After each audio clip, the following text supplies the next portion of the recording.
Alhamdulillah, alhamdulillahilladzi bi ni'matihi tatimmus shalihat. Asyhadu an la ilaha illallah wahdahu la syarikalah wa asyhadu anna Muhammadan abduhu wa rasuluhu alladzi la nabiyya ba'da wa la rasula ba'dahu, amma ba'du. Alhamdulillah, ada teh ibu yang sama-sama mengharapkan ridha dan rahmat dari Allah Subhanahu wa taala. Allah kembali bangunkan kita. Alhamdulillahilladzi ahyana ba'dama amatana wa ilaihin nusur. Allah kembali bangunkan kita dalam keadaan sehat, dalam keadaan yang luar biasa, penuh ketaatan, dan dalam keadaan yang sama-sama melaksanakan i'tikaf di bulan Ramadan pada kesempatan kali ini.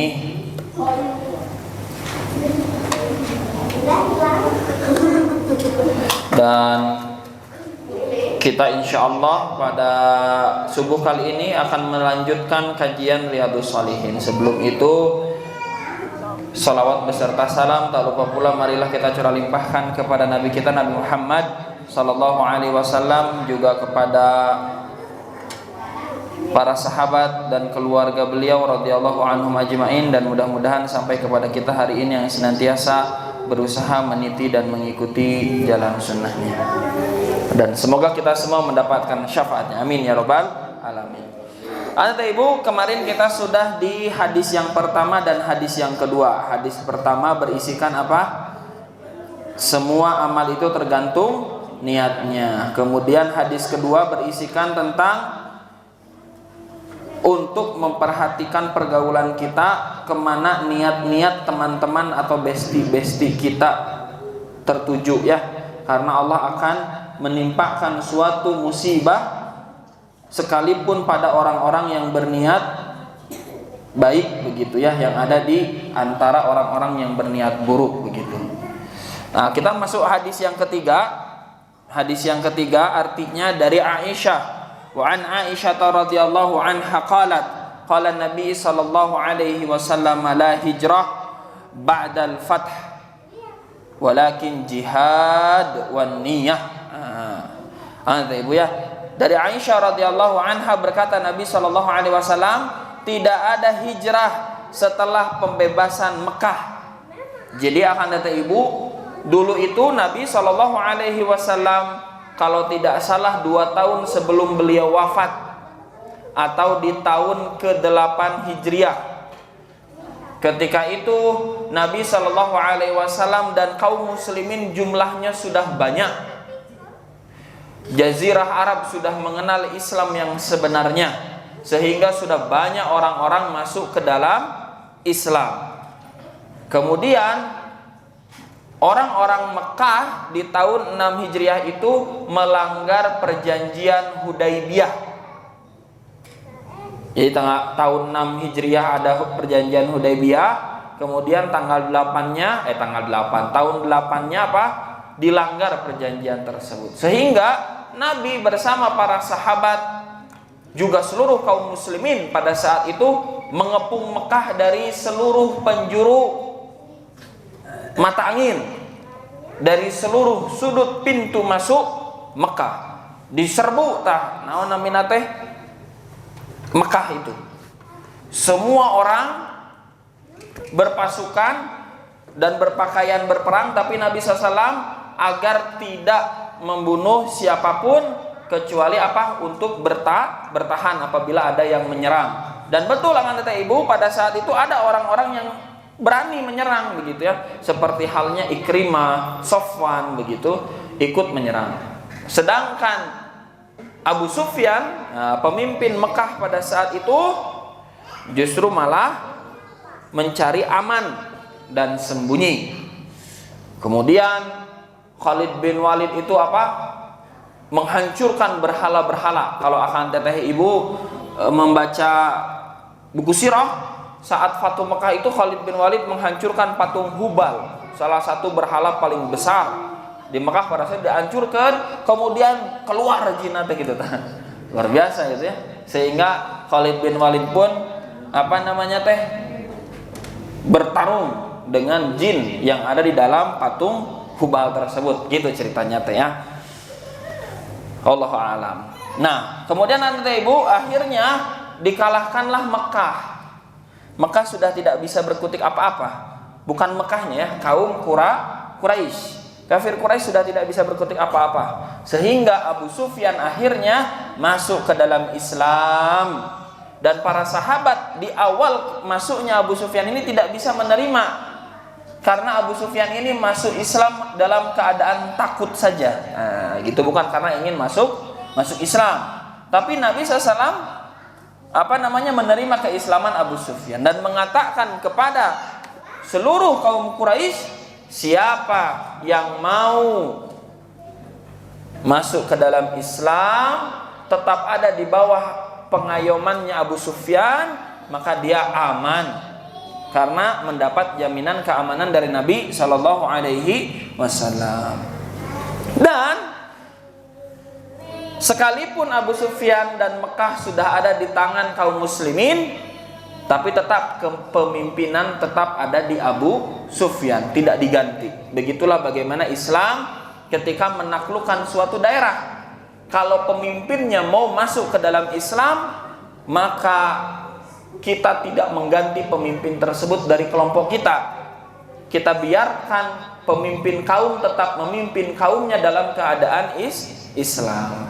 Namun pada saat itu tanah haram haruslah bersih dari orang-orang kafir, dari orang-orang musyrik. Hanya boleh orang beriman saja sampai hari ini yang berada di tanah haram. Jadi kalau akan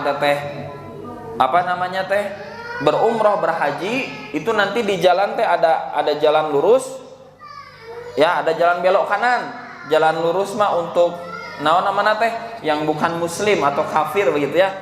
Muslim ke tanah haram boleh belok kanan. Jadi ada daerah khusus begitu, perbatasannya jelas ya.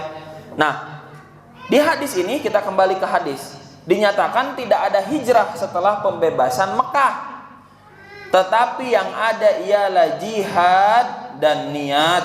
Maka dari itu apabila engkau diminta untuk keluar oleh imam untuk berjihad, maka keluarlah, yakni berangkatlah. Makna tiada hijrah lagi dari Mekah, sebab saat itu Mekah telah menjadi perumahan atau negara Islam. Jadi akan teteh Ibu, maksudnya tidak ada hijrah dari Mekah lagi itu bukan berarti kita tidak boleh hijrah ya.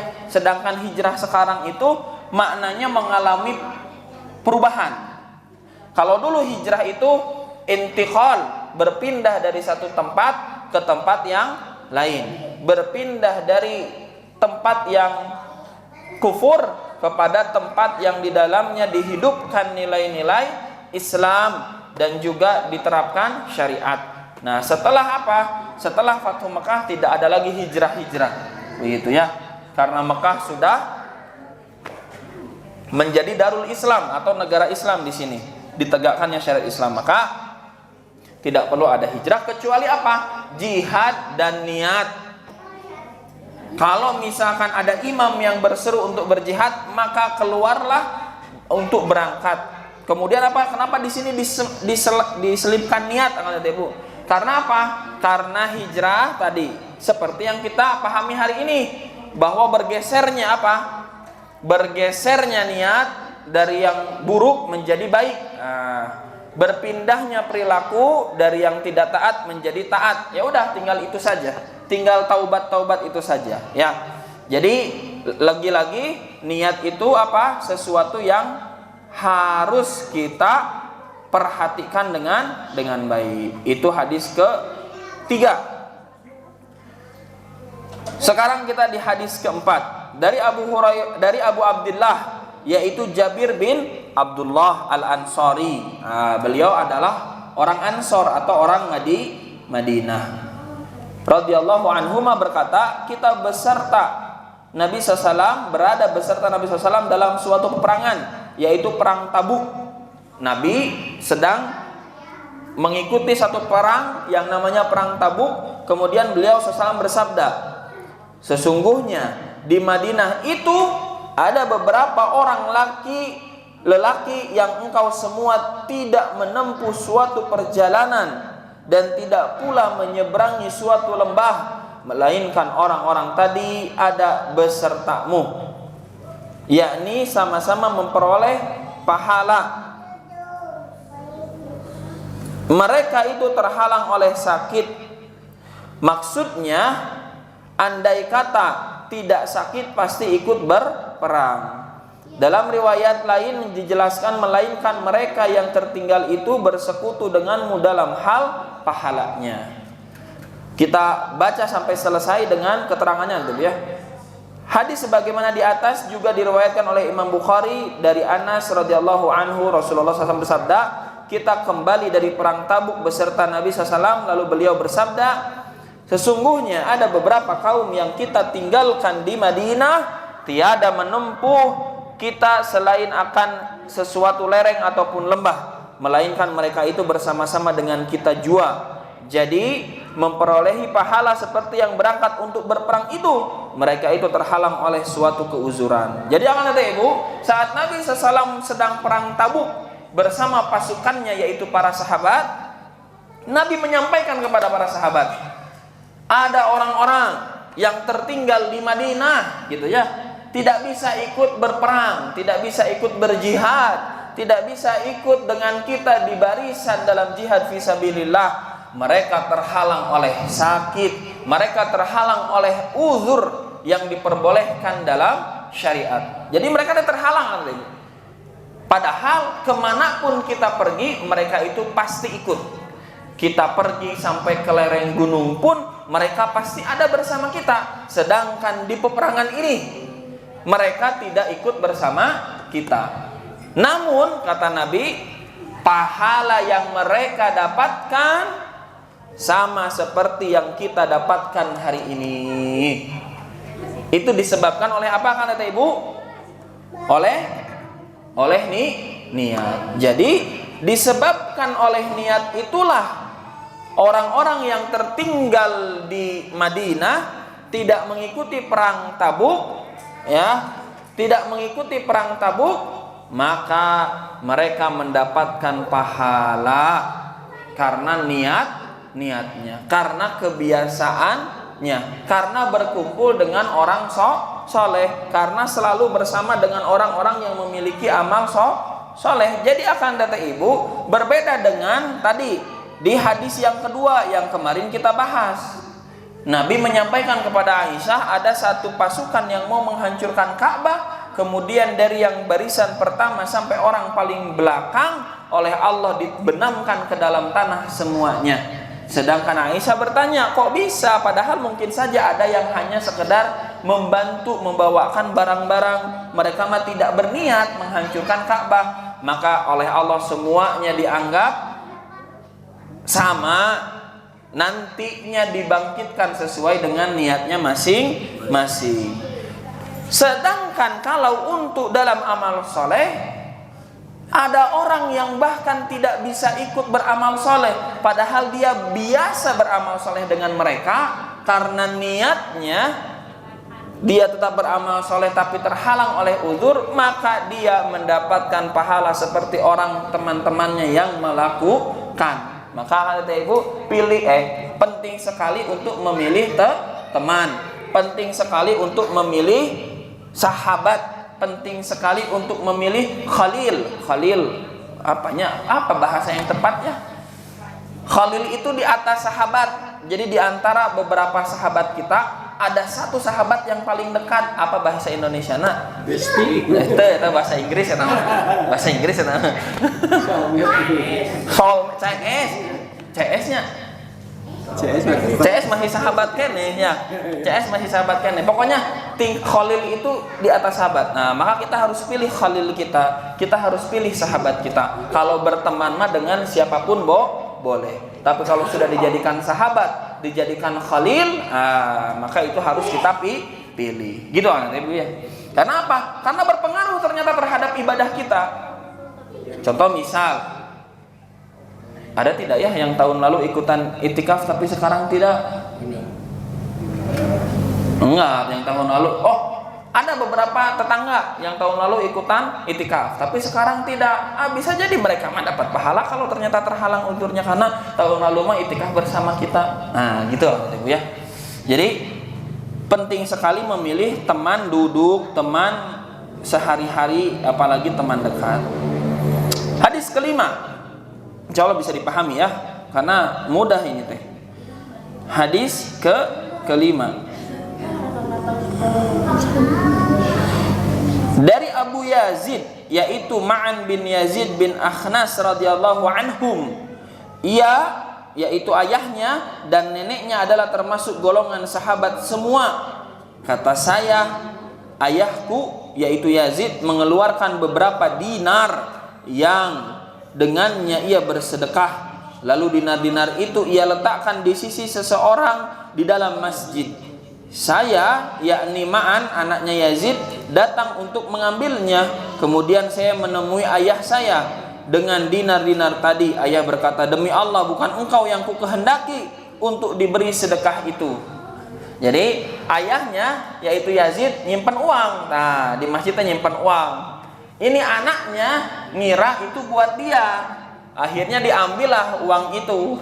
Tapi kata bapaknya, demi Allah saya tidak keluarkan uang itu untuk kamu.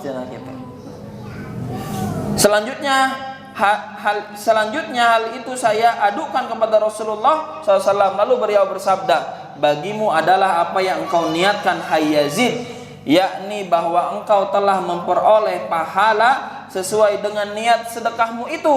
Sedang bagimu adalah apa yang engkau ambil hai Ma'an, yakni bahwa engkau boleh terus memiliki dinar-dinar tersebut karena juga sudah diizinkan oleh orang yang ada di masjid. Yang dimaksudkan ini adalah oleh Yazid tadi. Jadi anak ibu misalkan ini teh buat sedekah nih, ya ngeluarin uang buat sedekah, tapi sedekahnya teh bukan buat keluarga. Hari anaknya ngambil cenah, ini milik saya oge meureun cenah gitu. Protes ya bapaknya teh, itu mah bukan buat kamu. Anak protes deh ngadu ka Nabi, Rasulullah kumaha ieu saya udah ngambil teh, kudu saya balikin deui ka bapak saya cenah gitu. Kan ini udah buat yang di masjid, abi ada di masjid pada saat itu cenah gitu. Maka apa kata Nabi? Maka Nabi memberikan win-win solution. Apa Nabi katakan kepada Yazid, kamu kan niatnya sedekah. Ya udah, meskipun itu kembali ke anakmu, sudah kamu dapat nilai sedekah. Meskipun harta yang kamu keluarkan itu untuk masjid, meskipun kamu tidak bermaksud untuk anakmu, tapi itu sudah sedekah buat yang ada di masjid. Kemudian untuk Ma'an anaknya Yazid, kamu dapat dari harta sedekah bapakmu, ambil, itu sudah hak kamu, nggak perlu dikembalikan. Gitu. Buat Yazid dapat pahala sedekahnya tetap, gitu kan? Dan buat Ma'an itu jadi hak milik. Jadi akan ada ibu, kalau memang sudah nyanyi sedekah sudah bebas, kemanapun sampainya juga tidak masalah. Apalagi sedekah terbaik itu untuk siapa? Untuk diri kita dan keluarga. Jadi ada ibu, sedekah terbaik itu adalah untuk diri dan keluarga kita terlebih dahulu. Silahkan dilihat di Al-Quran. Maka yang paling pertama urutannya untuk kita beri adalah keluarga. Bahkan Nabi SAW menyampaikan sedekah terbaik adalah nafkah yang kita berikan untuk keluarga. Dan apabila sedekah yang kita berikan untuk keluarga kita bandingkan dengan sedekah untuk membantu para mujahidin, maka kedudukan sedekah kepada keluarga lebih tinggi. Itulah pemberi semangat bagi kepala keluarga untuk menafkahi keluarganya. Ya. Jadi ada ibu, di sini diniatkan untuk sedekah, maka sudah sampai niat sedekahnya. Apa yang diniatkan oleh Yazid semuanya sudah selesai. Semuanya oleh Allah sudah tercatat nilainya, pahalanya. Jadi jangan takut gitu ya. Kemudian hadis ke-6. Ini panjang nih hadis ke-6-nya. Wah, panjang sekali. Hadis ke-6 ada dulu. Dari Abu Ishaq, yakni Sa'ad bin Waqqas, Sa'ad bin Abi Waqqas, yakni Malik bin Uhaib bin Abdul Manaf bin Zuhrah bin Kilab bin Murrah bin Ka'ab bin Lu'ay al-Quraisy az-Zuhri radhiyallahu anhu, yaitu salah satu dari 10 orang yang diberi kesaksian akan memperoleh surga radhiyallahu anhum katanya. Jadi Sa'ad bin Abi Waqqas ini adalah termasuk orang yang dijamin surga akan kata ibu. Jadi ada 10 orang yang dijamin surga, salah satunya termasuk Sa'ad bin Abi Waqqas. Rasulullah SAW datang padaku kepada Sa'ad bin Abi Waqqas untuk menjengukku pada tahun haji wada, yakni haji Rasulullah SAW yang terakhir dan sebagai haji pamitan. Karena kesakitan yang menimpa diriku, lalu saya berkata, ya Rasulullah, sesungguhnya saja kesakitanku ini telah mencapai sebagaimana keadaan yang Tuhan ketahui, sedang saya adalah seorang yang berharta dan tiada yang mewarisi hartaku itu melainkan seorang putriku saja. Maka itu apakah dibenarkan sekiranya saya bersedekah dengan 2/3 hartaku? Beliau menjawab, tidak dibenarkan. Saya berkata pula, separuh hartaku ya Rasulullah? Beliau bersabda, tidak dibenarkan juga. Saya berkata lagi, 1/3 bagaimana ya Rasulullah? Beliau lalu bersabda, iya, 1/3 boleh, dan 1/3 itu sudah banyak atau sudah besar jumlahnya. Sesungguhnya jikalau engkau meninggalkan para ahli warismu dalam keadaan kaya harta, di sini maksudnya kata ibu ya, bukan kaya yang lain, jelas kaya harta, yang dibahasnya adalah harta waris. Kalau kamu meninggalkan ahli warismu dalam keadaan kaya, maka itu adalah lebih baik daripada engkau meninggalkan mereka dalam keadaan miskin, meminta-minta pada banyak orang. Sesungguhnya tiada sesuatu nafkah yang engkau berikan dengan niat untuk mendapatkan keridhaan Allah, melainkan engkau pasti akan diberi pahalanya, sekalipun sesuatu yang engkau berikan untuk makanan istrimu. Jadi kata ibu, Sa'ad bin Abi Waqqas ini sakit, kemudian dia merasa ini sepertinya akan wafat.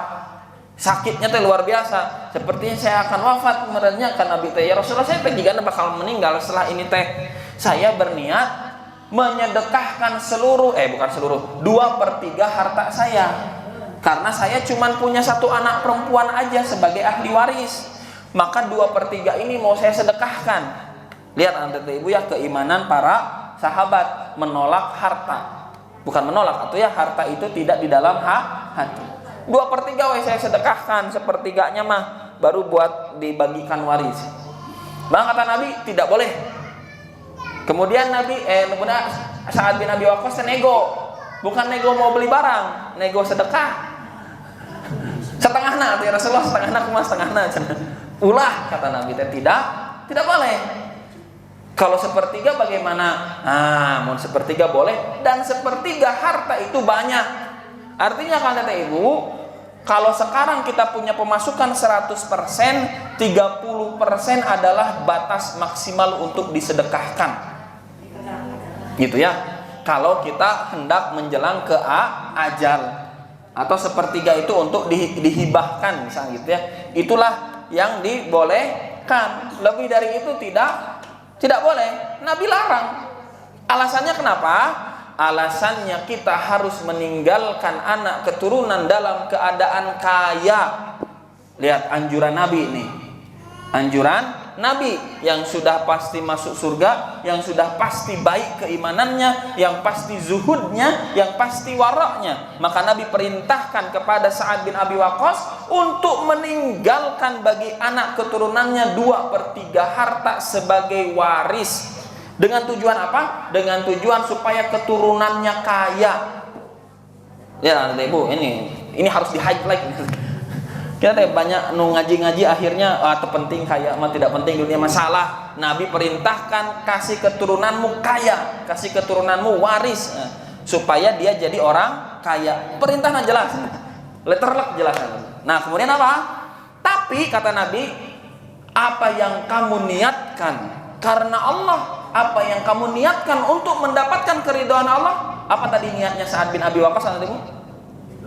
Sedekahnya berapa banyak? 2/3 harta, maka dia sudah dapat itu karena niatnya. Maka dia sudah dapat karena niat. Atau akan teteh ibu misalkan punya uang nih 100 juta. Untuk 100 juta tuh 1 miliar. 1 miliar nih, punya uang 1 miliar.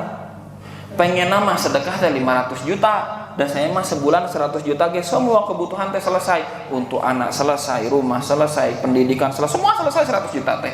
Ini 900 juta teh banyak ting. Saya teh mau sedekah 500 jutanya atau 450 jutanya. Tapi teh saya ge ada khawatir, takutnya nggak bisa ngasih harta waris. Maka sepertiganya saja yang disedekahkan. Udah 300 juta aja disedekahkan. Ada 300 juta teh besar kecil? Besar. Buat yang belum pernah pegang seperti kita ya, besar. Ayo udah pernah pegang kemarin kecilnya. Besar ya. Udah besar itu teh. 300 juta sudah besar. 30 juta sudah besar. 30.000 dari 100.000 yang kita dapat hari ini untuk seminggu ke depan, 30.000 itu sudah besar. Gitu. Maka ya sudah. Jangan sampai membuat anak keturunan kita meminta jatuh pada hutang. Nah, gitu ya. Tapi apa yang kita niatkan maka sudah sampai. Abu Ishaq meneruskan uraiannya. Saya berkata lagi, apakah saya ditinggalkan di Mekah setelah kepulangan sahabat-sahabatku itu? Beliau menjawab, sesungguhnya engkau itu tiada ditinggalkan. Kemudian engkau melakukan sesuatu amalan yang engkau maksudkan untuk mendapatkan keridhaan Allah, melainkan engkau malahan bertambah derajat ya dan keluhuranmu. Barangkali sekalipun engkau ditinggalkan karena usia masih panjang lagi, tetapi nantinya akan ada beberapa kaum yang dapat memperoleh kemanfaatan dari hidupmu itu, yakni sesama kaum muslimin, baik manfaat duniawiyah atau ukhrawiyah. Dan akan ada kaum lainnya yang memperolehi bahaya dengan sebab masih hidupmu tadi, yakni kaum kafir. Sebab menurut riwayat Abu Ishaq ini tetap hidup sampai dibebaskannya Irak dan lain-lainnya, lalu diangkat sebagai gubernur di situ dan menjalankan hak dan keadilan. Ya Allah, sempurnakanlah pahala untuk sahabat-sahabatku dalam hijrah mereka itu, dan janganlah engkau balikkan mereka pada tumit-tumitnya, yakni menjadi murtad kembali sepeninggalnya nanti. Tetapi yang miskin rugi itu ialah Sa'ad bin Khawlah. Rasulullah SAW merasa sangat kasihan padanya sebab matinya di Mekah. Nah, jadi akan kata ibu ya, tadi apa namanya soal niat. Sa'ad bin Khawlah itu dianggap sebagai orang yang miskin dan rugi karena menurut riwayat ia tidak mengikuti hijrah dari Mekah, jadi rugi karena tidak ikutnya hijrah tadi. Sebagian riwayat yang lain mengatakan bahwa ia sudah mengikuti hijrah, bahkan pernah mengikuti perang Badar pula, tetapi akhirnya ia kembali ke Mekah dan terus wafat di situ sebelum dibebaskannya Mekah saat itu. Maka ruginya ialah karena lebih sukanya kepada Mekah sebagai tempat akhir hayatnya, padahal masih di bawah kekuasaan kaum kafir ini. Sa'ad bin Khawlah beda orang lagi anak ibu ya. Dia mah sudah miskin rugi kata Nabi teh. Kenapa rugi? Karena dia tidak ikut berhijrah. Ada yang menyatakan bahwa dia itu Sa'ad bin Khawlah teh hijrah tapi balik lagi ke Mekah. Hanya karena apa? Hanya karena cinta kepada Mekah. Sedangkan dia mati di Mekah saat Mekah itu belum apa? Belum terbebaskan. Jadi anak ibu, Nabi di sini seolah mengajarkan jangan ada keterikatan dengan sesuatu apapun kecuali dengan Allah. Sekalipun dengan tempat. Nah, cenah bagus tapi nya cenah cek orang Sunda teh naon mulang deui ka lemah cai gitu apa harusnya. Tapi di sini diajarkan yang paling utama kalau lemah cai atau kampung halaman itu tidak membawa manfaat pada keimanan. Ingat ya, pada keimanan, pada amal saleh, pada ketaatan. Ya, maka pilih yang lebih menyelamatkan keimanan ketaatan kita. Tapi alhamdulillah kita mah mayoritasnya sudah muslim. Kalau mah cai pun tidak ada masalah dengan keimanan kita. Sudah tidak ada masalah ya. Ini mah rugi itu kalau seperti Sa'ad bin Khawlah dengan kondisinya. Ada lagi riwayat yang menyebutkan bahwa ia pernah pula mengikuti hijrah ke Habasyah, mengikuti pula perang Badar, kemudian mati di Mekah pada waktu Haji Wada tahun 10. Ada lagi yang meriwayatkan matinya itu pada tahun 7 di waktu peletakan senjata antara muslimin dan kafir pada perang Hudaybiyah, pada penjajahan Hudaybiyah. Jadi kerugiannya di sini ialah karena ia mati di Mekah itu karena kehilangan pahala yang sempurna, yakni sekiranya ia mati di Madinah, tempat ia berhijrah yang dimaksudkan semata-mata sebab Allah Ta'ala. Nah, Sa'ad bin Khawlah ini untuk menjelaskan kondisinya siapa? Kondisinya Sa'ad bin Abi Waqqas yang pada saat itu sedang sakit dan pengen kembali ke Madinah. Tapi kata Nabi, di dia wehela, yang penting mah kamu sehat dulu, karena ini sudah negara Islam, sudah diterapkan syariat, udah di sini we dulu cenah gitu. Ternyata jadi gubernur di Irak. Gubernur di Irak teh berarti presidennya Irak kalau hari ini mah ya. Jadi Anda Ibu, perkara niat ini penting, bahkan sampai kalaupun niat kita besar tapi syariat mencegah dari niat kita, maka tercatat. Bagaimana syariat mencegah teh? Ya ini tadi, saya mah pengen sedekah nate dari harta waris saya teh 2/3. Tapi dicegah oleh syariat, nggak boleh, bolehnya 1/3 aja. Sisanya kasihkan ke anak-anakmu, ya. Dan langsung dibandingkan dengan kondisi Sa'ad bin Khawlah, yang bagaimana Sa'ad bin Khawlah teh sudahlah miskin, rugi di akhiratnya. Nah ini ya, maka akan teteh perhatikan niat kita dalam bersedekah. Jangan sampai kita tidak memperhatikan niat saat sedekah. Hadis ke-7, penutup untuk pertemuan kita kali ini. Hadisnya pendek. Wa an Abi Hurairah Abdurrahman ibni Sakhra radhiyallahu anhu qala Rasulullah sallallahu alaihi wasallam, innallaha la yanzuru ila ajsamikum wala ila suwarikum walakin yanzuru ila qulubikum wa a'malikum. Masyaallah, ini luar biasa Ibu ya. Dari Abu Hurairah, yaitu Abdurrahman bin Sakhr radhiyallahu anhu, katanya Rasulullah SAW bersabda, sesungguhnya Allah itu tidak melihat kepada jasad-jasadmu, fisikmu, rupamu, tidak pula kepada bentuk rupamu ya, tetapi dia melihat kepada hatimu sekalian dan juga amal-amalmu sekalian. Jadi Anda Ibu, Allah itu tidak mementingkan fisik kita. Mau akang teteh ibu tinggi, mau akang teteh ibu pendek, mau akang teteh ibu di sini kulitnya putih, kulitnya sawo matang, kulitnya hitam. Apapun bentuk tubuh kita, bagaimanapun kondisinya, yang paling penting yang Allah lihat itu adalah hati dan juga amalan kita. Maka akan teteh sekarang fokuslah pada hati dan amalan kita. Perhatikan hati dan amalan kita. Sudahkah hati dan amalan kita mengarah pada yang baik? Sudahkah hati dan amalan kita menuju pada negeri akhirat? Sudahkah fokus utama kita itu? Kemudian barulah perhatikan hal-hal yang lain.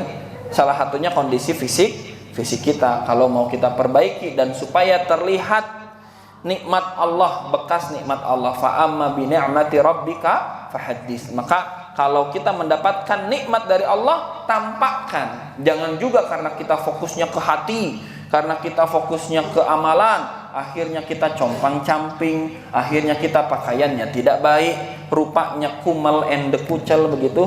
Jangan ada Ibu ya. Kita harus menampakkan bagaimana muslim itu bersih, muslim itu berwibawa, terlihat bagus rupanya. Tapi bukan untuk apa? Bukan untuk membuat orang kagum, bukan untuk membuat apa? Membuat kita dipuji banyak orang. Bukan. Kita memperbagus penampilan kita, pakaian kita, rupa kita adalah niat supaya orang tahu bahwa Allah memberi nikmat, dan supaya orang tahu bahwa orang yang taat kepada Allah pun baik rupanya. Dan semoga dengan itu semua orang-orang menjadi semakin dekat kepada Allah, dan kita pun meniatkan itu semua agar mendapatkan amal soleh, keridhaan dari Allah. Begitu Anda Ibu ya. Jadi tenang saja ya. Ini juga akan mengobati bagi saudara-saudara kita yang terlahir dalam kondisi tidak sempurna mungkinnya, atau kesulitan beramal soleh yang lain begitu, tapi ternyata memiliki keinginan dan tekad yang besar. Ada 4 golongan akang teteh ibu ya. Ada 4 golongan sebagaimana yang kita ketahui. Golongan pertama, dia punya harta dan punya ilmu, kemudian dia gunakan hartanya sesuai ilmunya untuk beramal soleh, maka pahalanya dia besar. Golongan kedua, dia punya ilmu tapi tidak punya harta, dan dia berkeinginan kalaulah dia punya harta akan melakukan seperti golongan pertama, maka orang kedua ini sama seperti golongan yang pertama pahalanya. Kemudian ada orang yang ketiga, dia punya harta dan tidak punya ilmu, maka dia dengan hartanya berbuat maksiat, membuat tempat-tempat maksiat, maka dia mendapat banyak dosa. Dan yang paling rugi adalah yang keempat, tidak punya harta, tidak punya ilmu, berandai-andai seperti orang yang ketiga, seperti golongan yang ketiga. Seandainya saya punya harta, saya akan bangun tempat maksiat itu, saya akan buat tempat kemaksiatan ini. Nah, maka yang keempat ini pun dia dosanya sama seperti dosa yang ketiga. Maka akan teteh, ibu jamaah sekalian, perhatikan bagaimana niat dalam hati kita. Penting sekali. Ya, karena kita pun bisa mendapat pahala yang banyak hanya dari niat. Dan dengan niat itu akan mendorong kita untuk memperbanyak amal soleh. Itu saja yang bisa disampaikan. Hadza wallahu a'lam bishawab. Aqulu qouli hadza wa astaghfirullaha li wa lakum. Akhirul kalam. Assalamualaikum warahmatullahi wabarakatuh. Subhanakallahumma wa bihamdika asyhadu an la ilaha illa anta astaghfiruka wa atubu ilaik.